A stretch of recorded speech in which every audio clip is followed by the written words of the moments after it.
அன்பு உறவுகள் அனைவருக்கும் மேக்ஸ்லின் வணக்கங்கள். கட்டா குஸ்தி 2 எப்படி இருக்கு? ஒரு அருமையான கதைக்களம். கட்டா குஸ்தி 1 தொடர்ந்து கட்டா குஸ்தி 2. கட்டா குஸ்தி 1 ஒரு மிகப்பெரிய வெற்றி படமாக அமைந்தது விஷ்ணு விஷால் அவர்களுக்கு. அதனுடைய கன்டினியூஷனா இந்த படமும் எடுத்திருக்காங்க. இதிலும் ஒரு மிகப்பெரிய சக்சஸ் கொடுக்கக்கூடிய படமாகவே இந்த படத்தினுடைய கதைக்களமும் அமைஞ்சிருக்கு. ஒரு குடும்பம் எவ்வளவு முக்கியம் ஒருத்தனுக்கு, அவனுடைய மனைவி, அவனுடைய மகள், அவனுடைய ஃபேமிலி எவ்வளவு முக்கியம் அப்படின்ற ஒரு முக்கியத்துவத்தை இந்த படம் சொல்லியிருக்கு. அதுவும் பல காமெடி சீன்ஸு நடுவுல வந்து யோசிக்க வைக்கக்கூடிய, சிந்திக்க வைக்கக்கூடிய சில டயலாக்ஸ் அப்படியெல்லாம் சேர்ந்து ஒரு கலவையான படமாக ஃபேமிலியா போய் ஒருத்தன் தேட்டர்ல போய் பார்த்து ஜாலியா சிரிச்சு என்ஜாய் பண்ணி வரக்கூடிய ஒரு படமாக இந்த படம் எடுத்திருக்காங்க. கண்டிப்பா இந்த படம் அவருக்கு ஒரு மிகப்பெரிய வெற்றி படமாகவே இருக்கும். இதனுடைய கதை என்ன அப்படி பார்த்தோம்னா, கணவன், மனைவி, மகள் ஒரு சந்தோஷமான குடும்பமா இருந்துட்டு இருக்காங்க. மனைவிக்கு அவங்க ஸ்போர்ட்ஸ்ல இருக்க ஆர்வத்தினால கணவன் வீட்ல எல்லா வேலையும் பார்த்துக்கிறாரு. மனைவி அந்த ஸ்போர்ட்ஸ்லயே நிறைய ஃபோக்கஸ் பண்றாங்க. குழந்தைய வந்து பார்த்துக்கிறதுக்கான டைம் அவங்களுக்கு கிடைக்க மாட்டேங்குது. இன்னொன்னு என்னன்னா, அவங்களுக்கு வந்து புள்ள படிக்குதா, படிக்கலையா அது கூட வந்து மனைவிக்கு தெரிய மாட்டேங்குது.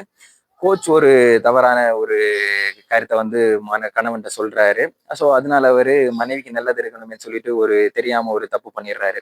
அந்த தப்புனால மனைவி பாதிக்கப்படுறாங்க. மனைவி பாதிக்கப்படும் போது அந்த தப்புல இருந்து எவ்வாறு மீண்டு வந்தாங்க, அவர்கள் எவ்வாறு திரும்ப ஒன்று சேர்ந்தார்கள் அப்படின்றது தான் இந்த படத்தினுடைய கதை.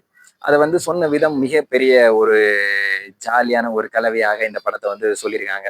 முதல்ல தொடக்கத்துல இருந்து பார்த்தாலே ஒரு சந்தோஷமான ஃபேமிலியா காமிச்சிருக்காங்க. அதுக்கப்புறம் அந்த கோச்சுக்குள்ள ஒரு பொறாமை.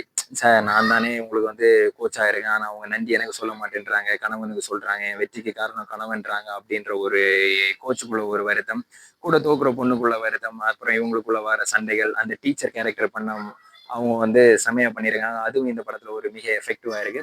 அதே மாதிரி விஜய் அவருடைய ரெஃபரன்ஸ் அந்த சாங் வச்சிருக்கிறது, அதுவும் இந்த படத்துக்கு ஒரு மிகப்பெரிய வலு சேர்த்திருக்காங்க. இதை தாண்டி பார்த்தோம்னா சின்ன சின்ன கேரக்டர் வந்துட்டு போயிருக்காங்க. ரம்யா கிருஷ்ணன் அவர்களுடைய கேரக்டர் அந்த கோர்ட் சீனு செம்மையா எடுத்திருக்காங்க. அது மிகப்பெரிய பிளஸ்ஸாக அமைஞ்சிருக்கு. அந்த கோர்ட்ல வந்து இவங்க சண்டை போடுற விதமாக இருக்கட்டும், இப்போ மனைவிட்ட யார் வேணும்னு கேட்டா குழந்தை வேணுன்றது, குழந்தைகிட்ட யார் வேணும்னு கேட்டா அப்பா வேணுன்றது, அப்பாகிட்ட யார் வேணும்னு கேட்டா என் பொண்டாட்டி வேணுன்றது, அது ஒரு ஜாலியான கலவையா அமைஞ்சிருந்து. அதே மாதிரி ஒரு சிந்திக்கக்கூடிய கருத்து அப்படி பார்த்தோம்னா, குழந்தைகளுக்கு ஸ்போர்ட்ஸ்ல இன்வால்வ் பண்ணுங்க. ஸ்போர்ட்ஸ்ல இன்வால்வ் ஆகிற குழந்தைங்க வந்து கண்டிப்பா தவறான வழிகளுக்கு போகாது, ட்ரக்ஸ் யூஸ் பண்ணாது, இதுக்கெல்லாம் அடிமையாகாது, அடிக்ட் ஆகாது அப்படின்னு சொல்லிட்டு கண்டிப்பாக அது ஒரு உண்மையான விஷயம், சிந்திக்க வைக்கக்கூடிய ஒரு விஷயம். ஸ்போர்ட்ஸ்ல இருக்கவன் கண்டிப்பா கொஞ்சம் டிசிப்ளினா இருப்பான். தவறான முடிவுகளுக்கு உடனே போக மாட்டான், உடனே அடிக்ட் ஆக மாட்டான். அது வந்து கண்டிப்பான விஷயம். நீங்களும் உங்க குழந்தைங்களுக்கு ஸ்போர்ட்ஸ்ல இன்வால்வ் பண்ணுங்க. குழந்தைங்களுக்கு என்ன ஸ்போர்ட்ஸ் விளையாட விருப்பம் இருக்கோ அந்த ஸ்போர்ட்ஸ்ல வந்து இன்வால்வ் பண்ணுங்க. அது எதுவாக இருக்கட்டும். இப்போ கிரிக்கெட் தான் விளையாடணும், இல்ல அத்லெட்டா தான் இருக்கணும் அப்படின்னு எல்லாம் இல்லை. ஸ்விம்மிங் இருக்கு, பல ஸ்போர்ட்ஸ் இருக்கு, ஹாக்கி இருக்கு, ஃபுட்பால் இருக்கு, எதோ அந்த குழந்தைக்கு என்ன வருதோ அதுல வந்து இன்வால்வ் பண்ணுங்க. இப்போ ஸ்போர்ட்ஸ்ல இன்வால்வ் பண்ண முடியலைன்னா அந்த குழந்தைக்கு எக்ஸ்ட்ரா டேலண்ட் என்ன இருக்குன்னு பாருங்க.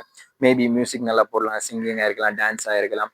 எது உங்க குழந்தைக்கு படிப்பை தவிர எக்ஸ்ட்ரா ஆக்டிவிட்டிஸ் ஒன்று நல்லா ஸ்ட்ராங்கா வருதோ அதுல அந்த குழந்தைங்க நல்லா இன்வால்வ் பண்ண விடுங்க. அதுல ப்ராக்டிஸ் கொடுங்க. அந்த புள்ள கண்டிப்பா டிசிப்ளினாகவும் நல்ல ஒரு டேலண்டடான பிள்ளையாகவும் அந்த புள்ள வளரும் அப்படின்றதும் ஒரு மிகப்பெரிய கருத்து. அதே மாதிரி இன்னொரு கருத்து வச்சிருப்பாங்க.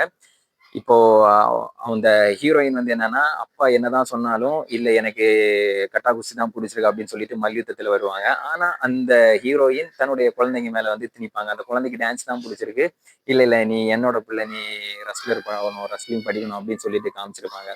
அதுவும் அது ஒரு மிகப்பெரிய மெசேஜ் வந்து இந்த படத்துக்கு கொடுத்துருக்காங்க.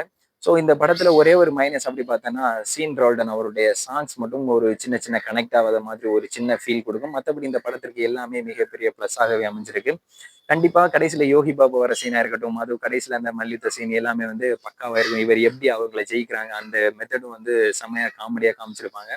படம் தொடக்கம் முதல் இறுதி வரை கண்டிப்பா உங்களை என்கேஜ் பண்றது மாதிரி எல்லா சீனுமே இருக்கும். கண்டிப்பாக இந்த படம் ஒரு மிகப்பெரிய சக்சஸ் கொடுக்கும் விஷ்ணு விஷால் அவருடைய கரியருக்கு அப்படின்றது நம்மளுடைய பார்வை. நீங்க இந்த படம் பார்த்துருந்தீங்கன்னா கீழே கமெண்ட்ல சொல்லுங்க உங்களுடைய கருத்து என்ன, இந்த படம் எப்படி இருக்கு அப்படின்னு சொல்லிட்டு. இதுவே நீங்க இந்த படம் பார்க்கலன்னா கண்டிப்பா தியேட்டர்ல போய் படத்தை பாருங்க, ஃபேமிலியா போய் படத்தை பாருங்க. கண்டிப்பா இது உங்களுக்கு ஒரு 3 மணி நேரம் உங்களை என்டர்டெயின் பண்ணக்கூடிய படமாக இது இருக்கும் அப்படின்றது நம்மளுடைய பார்வை. இது போன்ற தொடர்ந்து அடுத்தடுத்த வீடியோக்கள், அடுத்தடுத்த மூவி அப்டேட்ஸ் வேணும்னா நம்ம பேஜை சப்ஸ்கிரைப் பண்ணுங்க, ஃபாலோ பண்ணுங்க, உங்க ஃப்ரெண்ட்ஸுக்கும் ஷேர் பண்ணுங்க. நன்றி.